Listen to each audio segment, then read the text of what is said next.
February 16th, 1976. And let's join Gene Shepard.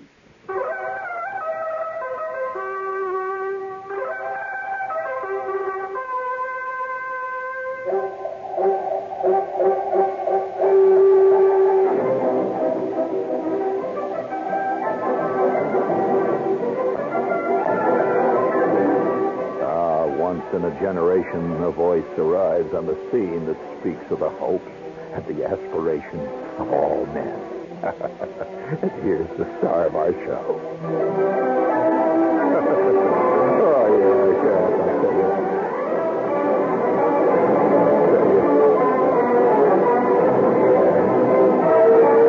Doesn't it feel great to be a 20th century man? There's not many years left in this century. That's it. Next thing you know, it's going to be a 38th century, but you're frozen in time. Forever. Hey, before I go any further, I am doing a series of shows, and this is the third one in the series, based on the Never Never Land of America, the Gold Coast of Florida. And out of the Gold Coast of Florida is slowly, even the natives don't seem to notice it, is evolving a new kind of man, a new kind of life that by the mid-21st century will be as accepted as if it always existed. Up to this point, of course, we've had the country people who live in the heaths and the moors, the farm folk, country people. And then we began to evolve a thing called the townspeople.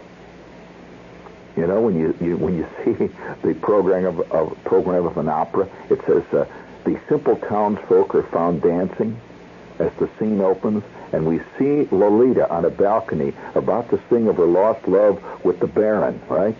And then, as time went on, we created the urban man. He was the product of probably the late 19th century, the true urban man that we know today. And now a new one is slowly emerging on the scene. And he's called the condominium man.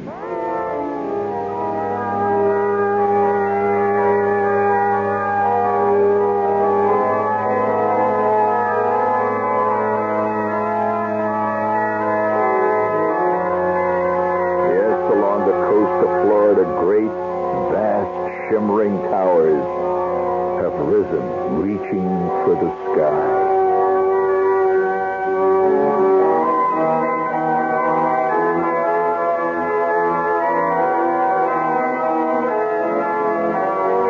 Mysterious, blank, enigmatic-looking slabs of concrete, basalt, steel, chromium, with guarded gates and hushed drives and muted palm trees, the vast new world, the condominium man, is slowly beginning to evolve. A man as different from his fellows as the townsman was different from the countryman, and as the urban man was different from the townsman. The condominium man is a new breed.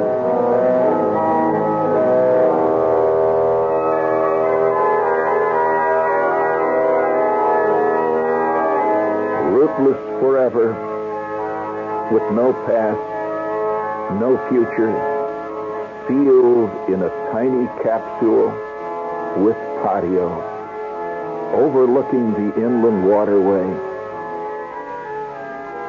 High in the sky, the condominium man lives, remote from reality.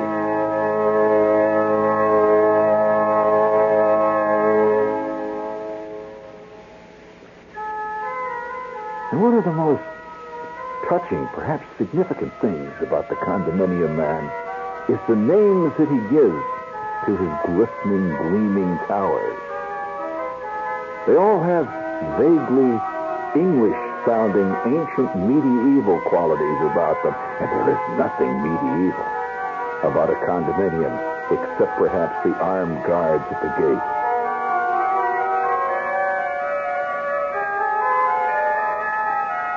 Camelot Towers. Guinevere Arms. King Arthur South.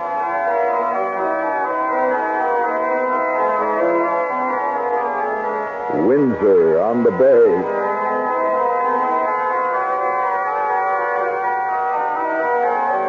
Buckingham Palace on the waterway.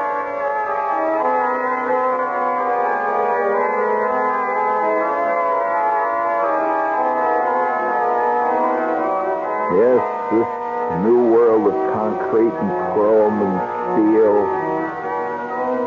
where seals' lives are lived out in an air-conditioned hush, have all sort of reached back into the rude, brusque world of the English laird's past. Guinevere, the Round Table, King Arthur, Sir Mordred. Yes, there is a Sir Mordred South down there.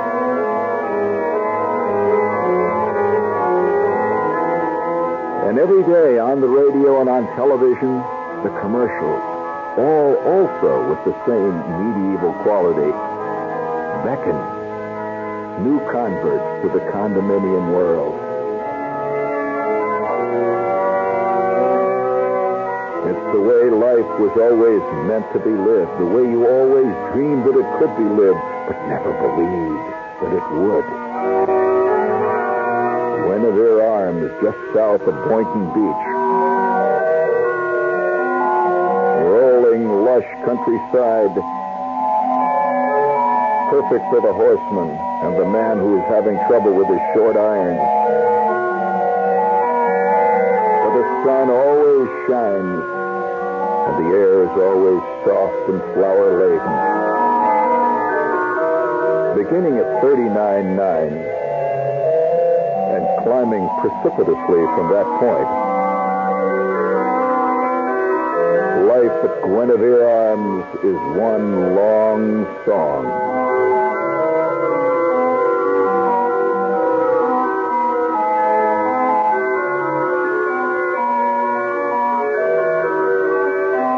Great marching wall of condominiums, which began so innocently a few years ago, is now like some vast, concrete, mysterious army marching ever north.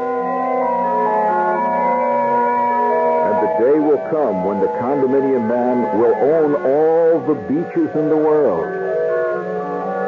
It's as if we're building a concrete fortress itself around our entire country, a fence of condominiums rising to the sky.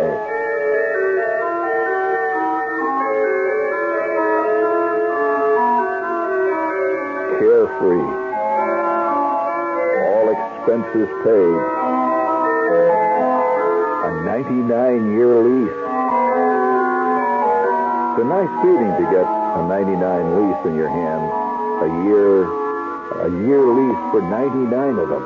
A 99-year lease when you're a 78-year-old man.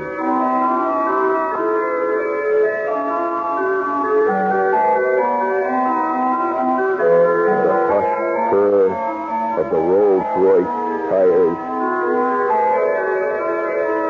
The muffled snarl of Jaguar XKEs. And over it all, the rolling ancient surf.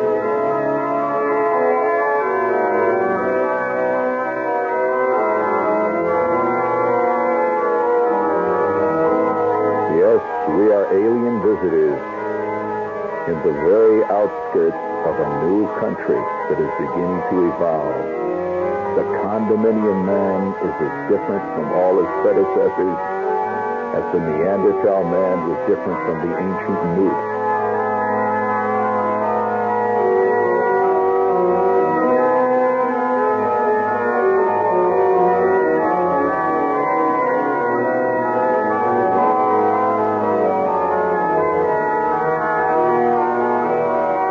He has faint memories of of a now misty past in some legendary place called Kansas.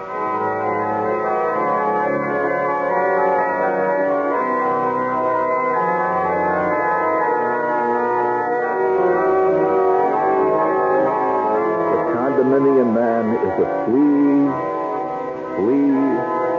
and I mean flea with two E's. He's a flea trace in the great, vast map of our solar system, always escaping, always eluding.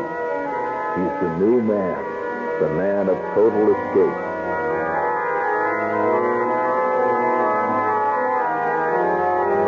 And there will be a day when the condominium man will involve himself with creating his own structures of entertainment and amusement. There will be the condominium Disneyland. Probably 38 stories in the air. And there'll be a little Donald Duck who is retired.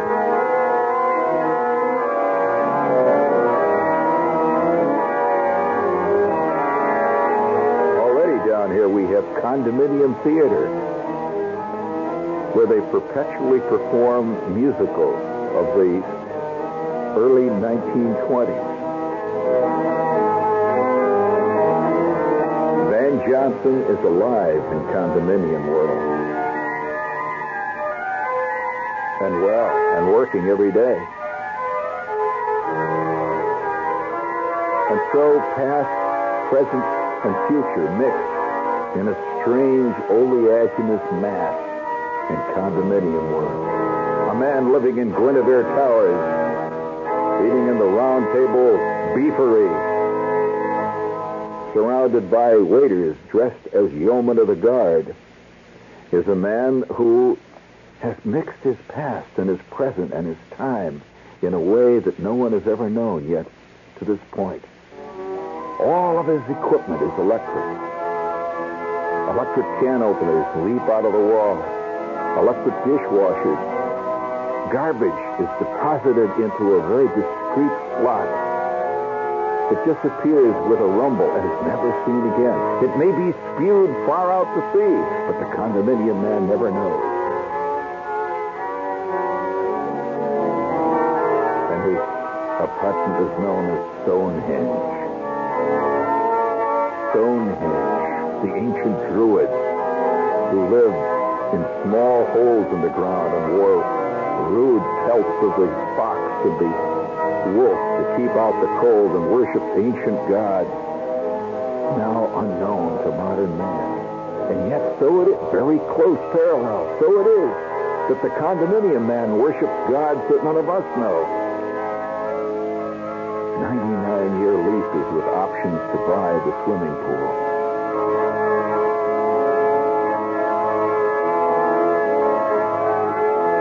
Stonehenge by the sea. And it's very close to Stonehenge with those monolithic towers. Mysterious. They look like they're unlived in even when they're full. Very good. Thank you. But seriously, I honestly believe that you see down here, as you see around in isolated parts of the country, the evolution of a new kind of man. And you know what I suspect that's going to evolve out of this? Just like all urban men have a certain continuity of interest. In other words, if you live in the inner city of Chicago or the inner city of New York, the way I live, or if you live in the inner city of Minneapolis, there's a certain shared knowledge. Understand what I mean? A city man really is. I mean, you drop a classical New York urbanite right down into the middle of Chicago, he's at home. He's in his jungle. He's on his turf. You take a guy from a farm in Iowa and drop him onto a farm in Texas, he's not lost. And so it will be with Condo Man. He may be called that, the Condo Man. And there will be a national association of condo men. A man living in a condominium in Arizona is living exactly the same life. as a man living in a condominium in Miami Beach, in Portland, Maine, in San Diego. They're living the condominium life. And it's a special world. Hushed, discreet, piped-in hi-fi. And eventually, of course, there will be condominium troubles will evolve, just like the world of the farm knows its corn borer. The urban man knows his garbage strike. And so trouble will hit the condo man eventually, and there will be condo riots where ancient men fight it out down in the hushed confines of the totally covered garage. This is WOR New York. And speaking of the world of the enigmatic, it's commercial time. You know, I've thought about that. You know, nobody's written yet about the sociology of the condominium, which is different. Really, I'm not being funny. Except that it is inadvertently funny. But I'm not attempting when I say I'm trying to be serious here at this point. When I say that I do believe the condominium is developing into a world of its own, where oh yes, there are warring factions. Every condominium, did you know, is a cosmos. We're almost a cosmic abbreviation or condensation of real life. You have the radicals. You have the conservatives. In every, and their politics is self-involved. It's involved with the condominium politics. You have the troublemakers. You have the guys that pour oil on troubled waters. You have the fantastic battles at the board of directors meetings. And, of course, ultimately, you even have violence. Oh, yes, I know one condominium where they had passed the rule that nobody under 12 could swim in the swimming pool. Now, this was a big condominium. There were hundreds living there, and it was majority rule. And they said nobody under 12. And one day, without any warning, some guy who didn't know the rule, by the way, brought brought a friend of his over to swim in the swimming pool, and they brought a 9-year-old kid. Terror swept the condominium. And within minutes, a delegation of ladies with blue hair appeared beside the pool. And there was a brief discussion of the problem, and the kid was hauled out of the pool and banished from the kingdom. At which point, the guy, the father, got out of his pool, walked around the pool a couple of times, took the elevator up to the 8th floor, knocked on the door of the guy who had complained, and when the guy showed, he hit him right upside the snoot. Therefore, splitting the condominium right down the middle. There were pro-snoot hitters, and there were anti-snoot hitters. And before the dust settled, 8 months later, several other snoots had been struck heavily.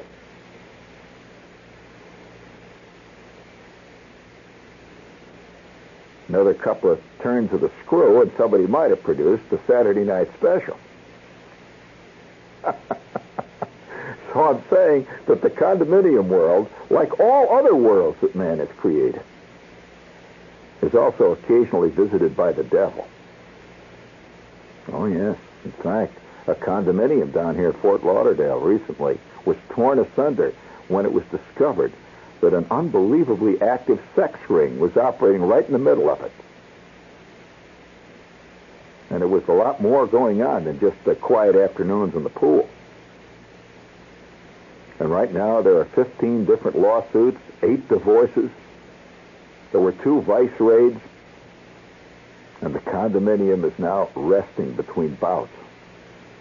And so this world, and speaking of the never quality of life, of course, see, I think that this life down here, just looking at it as an outsider, is a forerunner of the way a lot of lives will be lived by the year 2000. You know that they predict by the year 2000 that over 10.5 million people are going to be living in this state.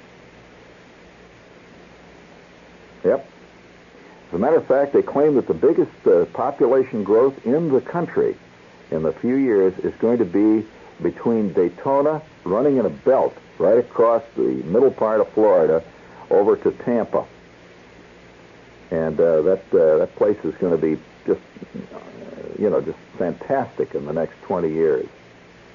And for anybody who remembers anything about Florida just a few years ago, it's hard to believe. I mean, when you see the changes that have come about down here, and there's a theory that says that one of the reasons this is so is because in our century, and it is new to our time, in our century, the growth of hedonism has been unparalleled. Now, hedonism, of course, is an old and respected Greek philosophy. Hedonism means worship of the senses. Now, what is we've always had the senses. It depends on what you do with them. So there were times when man did not worship the senses. He merely lived, and the senses did their thing when they had to do their thing, and that was all. But then hedonism means that the thing that the senses do is the end of life itself. In other words, if you believe that life is meant to be nothing but one long, let's say, spasm of fun, you are a hedonist. Now, that has seen a lot of growth in our time. So hedonists, of course, among other things, the hedonist has always enjoyed the sense of a warm sun beating on the top of his head. There are very few hedonists living north of the Arctic Circle. You notice how we always associate hedonism with warm weather? You never see, whenever you see pictures of a Roman orgy, you never imagine that they had to go down and turn up the oil heat first. It was somehow magically warm there, It was just groovy, The pool was great, and the grapes were chilled just right. I mean, at the orgy, and it was all done naturally. Well, that's what you see down here in this area, and I think the hedonists have come into Florida and Southern California. Incidentally, I'm making a personal prediction here, and it's basically this. Of course, the state has made a great transition, the state of Florida, from its earlier connotation. The state used to be primarily an agricultural place, with a great growth of retirees. The retirees came down many years ago, and with a sprinkling of high society that just came down to escape the weather. By the way, high society has always been hedonistic, going all the way back to the Greeks and the Romans. The higher society you go, the more hedonistic, quite often, is the life. That's the jet set, for example, is very hedonistic. They never spend much time in Alaska. Jackie isn't jetting to Juneau tonight. So the hedonism is part of the society, and the society money, the society people who spend it on the Riviera, spend it in Palm Beach.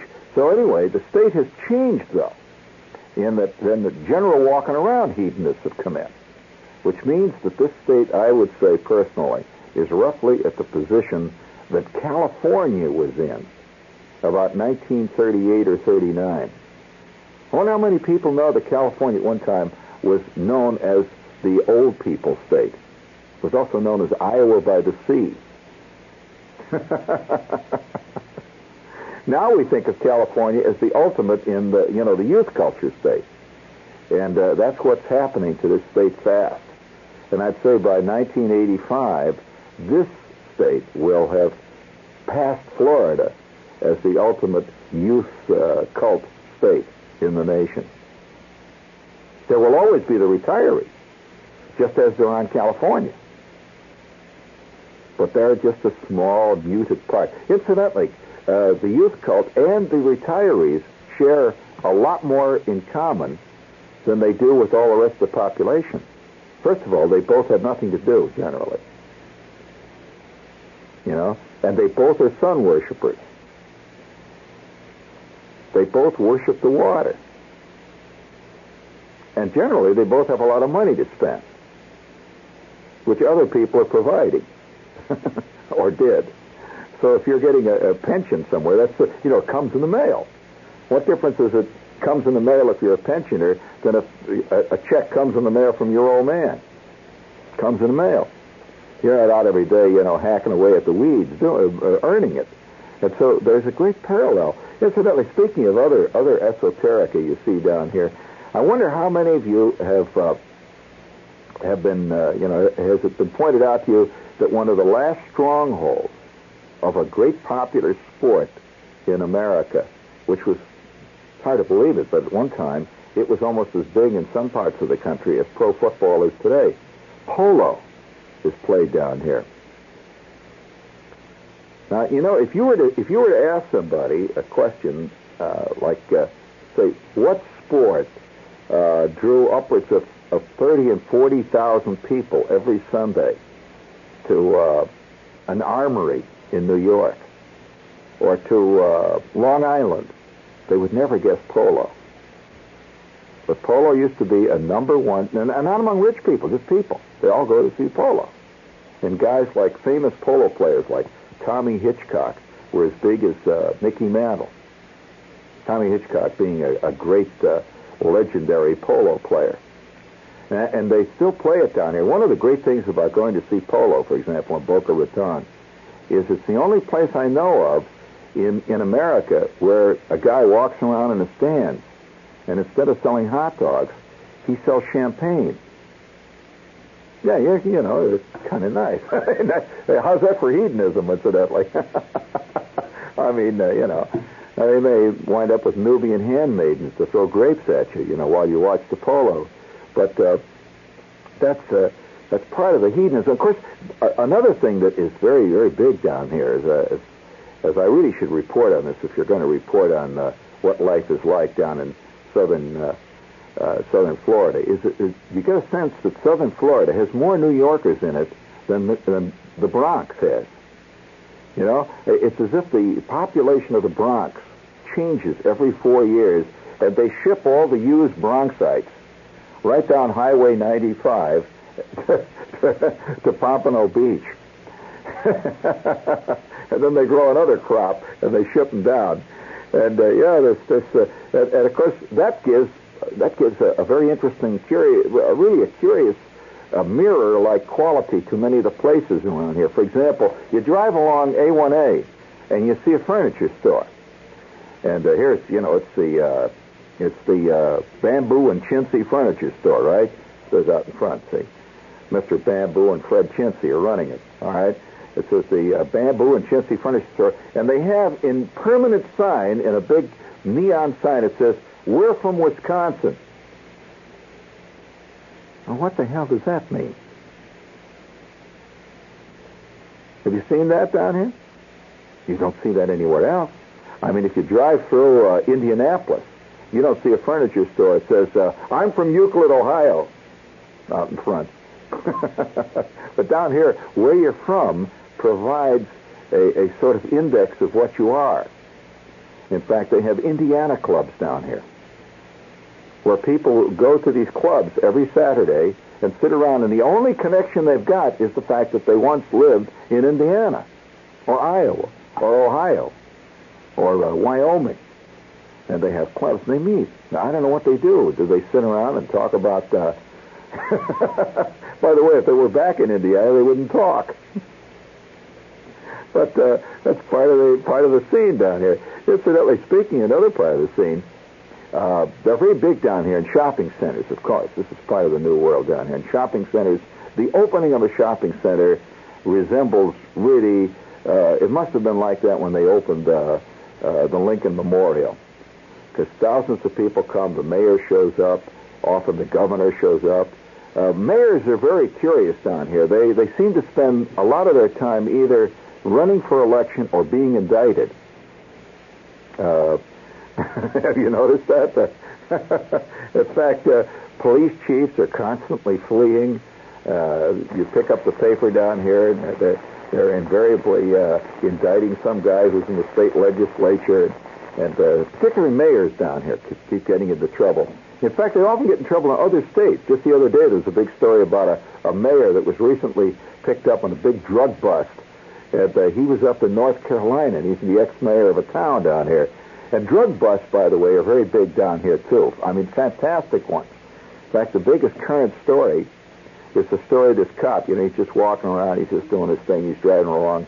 And he sees these guys coming ashore down here on Biscayne Bay, right? And 23 tons of pot. Do you know how much 23 tons of pot is? I mean, now that's a figure that most people just throw off because they're used to 23 tons of coal or 23 tons of rock. But one frond of the marijuana plant, can you imagine how much it weighs? It's minute. It's like 23 tons of leaves. Yeah, 23 tons. And these guys were all rowing ashore with boats. I kind of like it. Sin is so naked down here. And he sees them. See, and he gets out of his squat car and he says, "Hey, you guys, stop that." At that point, they all ran into the weeds. Some of them jumped into the water. And for the next 3 days, the Miami police spent their days in boats fishing giant bales of pot out of Biscayne until finally they wound up with 23 tons of it, which incidentally they burnt up in a Broward County incinerator. To, by the way, great moans of sorrow of large parts of the population when they saw that smoke going up. So I don't know what happened when the wind got a hold of that incinerator's output, though. But can you imagine it blowing west and all of Naples is higher than a kite? But oh, you could get some exciting things down there. This part of the country is far more than a tourist paradise because you see man in the raw down here. As a matter of fact, the other day I walked into a supermarket down here, and they, of course, it was after the big New Year's celebrations and all that stuff had disappeared. And you know how it is when you go into a store about two or 3 weeks after Christmas, they're always selling Christmas cards at half price. Or you go into a place after Valentine's Day and they have candy hearts at half price. Well, they were selling TV Super Bowl snack kits at half price. Because, you know, yeah, I don't know what a Super Bowl TV snack kit is, but you could get one at the Publix at half price. After the Super Bowl is over, what the heck are you going to do with a TV Super Bowl snack kit? I guess what you do is you buy one of them and save it for the next Super Bowl. You see, like, you know.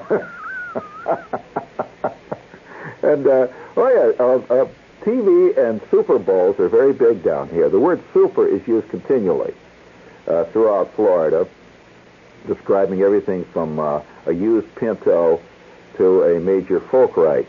You know what one of the big stars, of course, on television is down here, and all TV newscasts, is the weatherman. They have weather forecasts that go on for 8, 9, 10 minutes, and there's never any weather. But what he talks about is weather in other places. He loves to say that it was 7 degrees in Chicago. And then they'll show you a picture of Chicago. You know, having 7 degrees. He says, but you ain't seen nothing. In Buffalo, it was 4 below. Then they show you a picture of Buffalo. In Cleveland, it was 17 degrees and sleet. Then there's a picture of Cleveland. And then briskly at the end, he says, here in Miami, it's 71. Tomorrow, the high will be between 75 and 78. There's something called government cut down here they always refer to. There will be a slight chop. And small craft warnings are eternally out in southern Florida. And so this land down here is a reflection and kind of a reverberation